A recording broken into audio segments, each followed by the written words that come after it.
So hello guys, for today's video ay sasagutin ko yung mga tanong ninyo tungkol sa Shopee VIP. So alam nyo naman na marami na akong video tungkol sa Shopee VIP, pero sa comment section ng mga video ko na yon ay marami talagang tanong tungkol dito sa Shopee VIP. So gumawa na ako ng video para sagutin lahat ng mga question ninyo tungkol sa Shopee VIP. So umpisahan na natin mula kay Angel. Madali lang po ba i-cancel yung subscription? Lastly po, pag nag-avail ba ako, tas nagamit ko, pwede ko ba i-cancel agad? Hindi ba mawawala yung discount sa item ko? So, sa unang question niya is madali lang ba i-cancel? Yes, madali lang siyang i-cancel. Actually, may video na ako kung paano niya siya i-cancel. Pwede niyong panoorin yan. Or, scroll nyo lang pababa, mababasa nyo dun yung cancel subscription. I-click nyo lang yon at makakancel na siya agad. Yung last na question niya is, kahit ba kinancel niya agad, kahit ba nag-avail siya tapos kinancel niya agad, ay magagamit niya pa rin yung mga vouchers? Ang sagot doon ay yes. Sinabi ko rin yun sa video na yon na kahit na nag-cancel kayo agad, magagamit niya pa rin valid for 1 month yung mga vouchers at discount ninyo na galing kay Shopee VIP. So next, mula kay Christopher, sabi niya all products po applicable. Yes po, all products applicable. Kayo na lang bahala kung anong gusto nyong bilhin. Next, mula kay Ralph, yung daily ba ay sa loob ng isang buwan or once lang? Maraming salamat po sa sagot. So dito kasi si Shopee VIP ay meron silang dalawang 20% off na voucher na binibigay. Which is yung isa nga is 20% off, keep at 70. Yung minimum niya ay 249. Yun yung daily. Pag sinabi nating daily ay araw-araw niyang ibibigay yun. Pero dun sa isa na 20% off, ito kasi medyo malaki to, monthly lang to. So meaning isang beses lang to binibigay. So, ito yung 20% off, keep at 250. Ang minimum spend niya ay 1K. So, kapag bumili kayo ng worth na 1K, mababawasan kayo ng 250 pesos sa inyong bibilhin kapag ginamit nyo itong voucher na ito.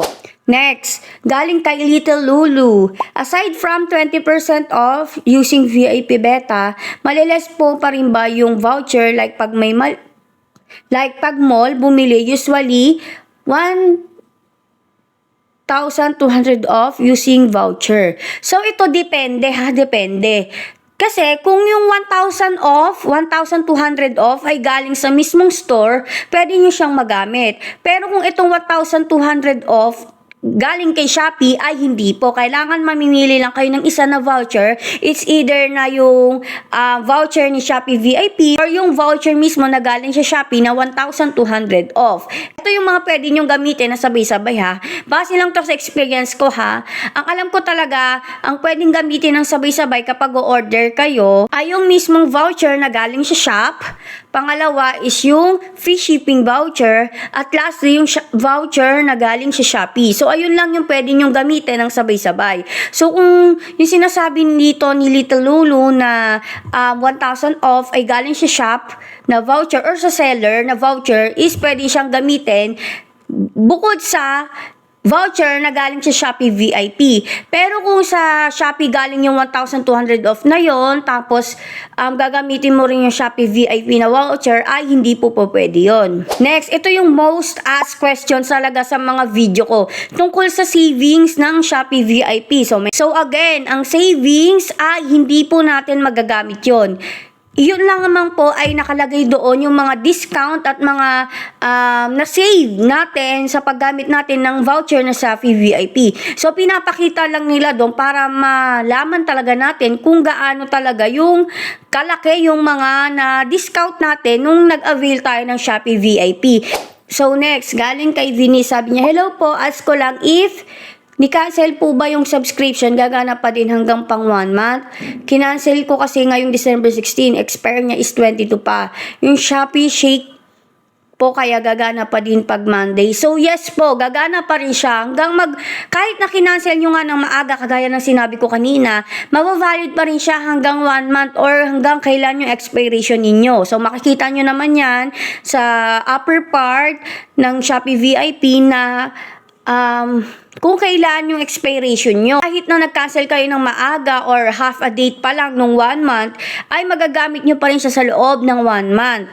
So next, mayroon siyang discount pero shipping fee. Selected lang ang free kung SPay later gamitin. Tapos may interest pa rin ng 3 months. Hehe, nag-try ako kanina. Sabi ni Tata.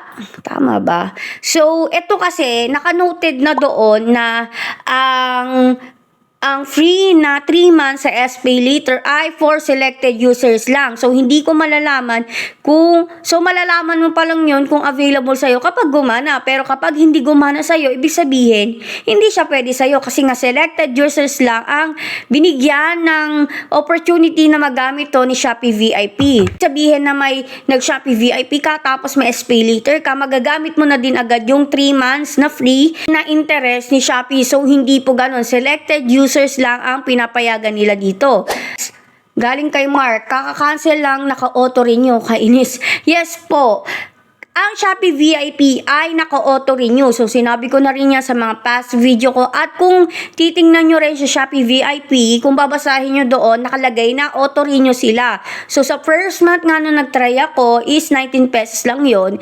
Pero kapag hindi ko na-cancel siya agad, at pinagpatuloy ko lang, hinayaan ko lang siya hanggang matapos na expiration, mag-auto renew na siya na mababawasan ng 99 pesos. So, depende kung saan makakaltas.